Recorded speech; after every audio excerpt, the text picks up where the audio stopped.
Imagine March 10th, 1863. 2,000 guests, a 20-foot train of lace, and a prince whose escapades filled gossip sheets from Paris to Piccadilly for years.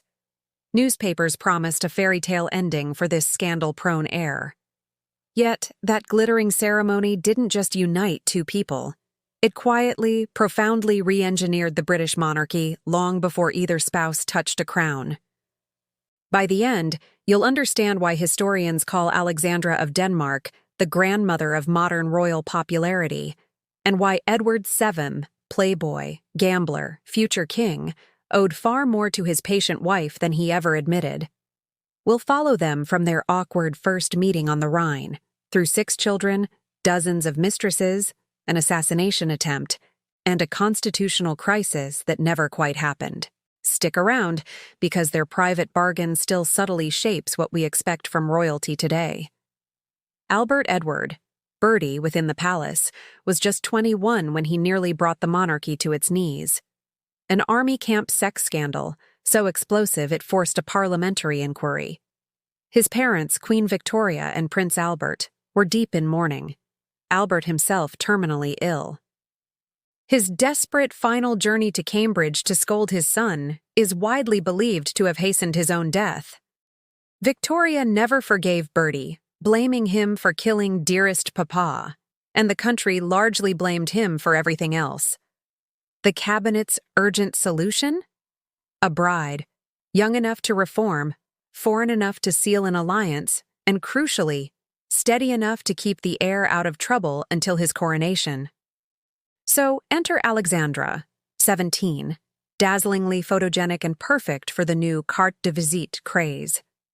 She was minor royalty from Denmark, a nation Britain wanted to protect from Prussian expansion during the Schleswig-Holstein quarrel.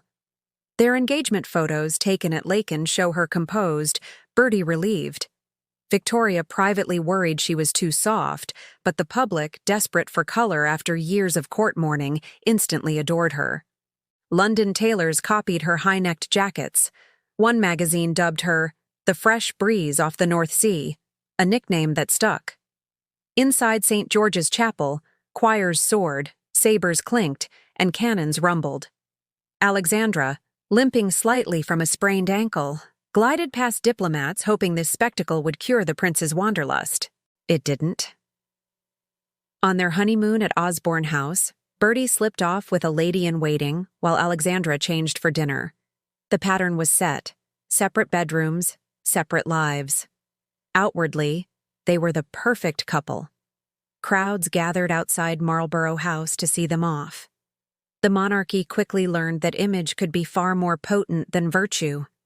By their 3rd child, society had catalogued Bertie's favorites: Lady Aylesford, Daisy Brooke, and the legendary Lily Langtry, whose portrait sold 1 million postcards. Alexandra's public response was silence, a slight head tilt, and an unbreakable smile. Privately, she managed guest lists, ensuring none of his mistresses crossed her path at royal parties. Courtiers called it the Velvet Wall. She instinctively understood, decades before Diana or Catherine, that optics are the monarchy, never letting the press see her anger. When asked how she coped, her legendary reply was pure Alexandra wit. "I have 6 children and 1 husband. I simply count them differently on different days." Wit as armor. In 1864, war erupted between Denmark and Prussia, crushing Alexandra's homeland in weeks. She begged Bertie to intercede, but bound by cabinet neutrality, he couldn't. This episode crystallized her understanding. Personal loyalty and state duty were not the same. From then on, she poured her energy into British charities, hospitals, seamen's missions, girls' schools, building such popularity that when a Republican pamphlet denounced foreign queens in 1871, it was publicly burned outside Mansion House. Alexandra had turned personal sorrow and exile into national adoration. In 1872, during a farce at Dublin's Theatre Royal, a nationalist fired a pistol at Bertie from the stalls. The bullet missed. The prince remained calm. That night, Alexandra, 8 months pregnant, sent a telegram. "Thank God you are safe. Do not come home until the children have finished measles. This message, read aloud in cabinet, reassured ministers that the couple's private stoicism matched public expectation. It also cemented her role as emotional CEO of the Windsor brand. When Victoria died in January 1901, Bertie became Edward VII and Alexandra Queen Consort. The transition was rocky.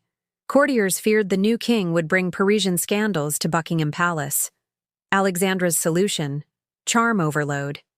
She learned to drive an electric car, opened bazaars, and insisted on being photographed bending to speak to factory workers. The press dubbed her the Human Queen, and Primrose League membership doubled in 6 months. Behind the scenes, she not only vetted guest lists but also ministers' wives, reminding them that royal dinner conversation could sway parliamentary bills. The king, grateful and awed, joked to a mistress, "I now rule the empire, but my wife rules the drawing room, and the drawing room is where the empire signs its checks." By 1908, Edward's lungs were failing from decades of cigars. Alexandra, with pragmatism, permitted his last mistress, Alice Keppel, to visit, but only after doctors promised no excitement. When the king died in May 1910, a sealed envelope in his desk contained a note in Alexandra's hand. To the children, "Remember your father loved us in his own way." This was her final act of image management, ensuring the family myth survived. At the funeral, crowds wept not just for the king, but for the widowed queen, who smiled through the gun carriage dust. "We have lost the father, but we keep the mother, and that is enough," one reporter wrote. If this has reframed what you knew about Edwardian Britain, hit that subscribe button. We deliver more royal history than a palace tour guide, minus the velvet rope. Next week, we're unpacking why George V feared telephones and how that quirk changed the fate of the Romanovs. You won't want to miss it. So, the marriage that began as a disciplinary measure concluded as the template for modern royal celebrity. Alexandra endured betrayal by converting popularity into political capital. Edward survived scandal by allowing his wife to become the nation's sweetheart. Together, they shifted the monarchy from moral exemplar to a national mascot, loved for personality, not purity. Every time you see a royal walkabout today, remember, that playbook began with a Danish princess who understood that dignity, strategic photographs, and a steady wave could outlast any scandalous headline.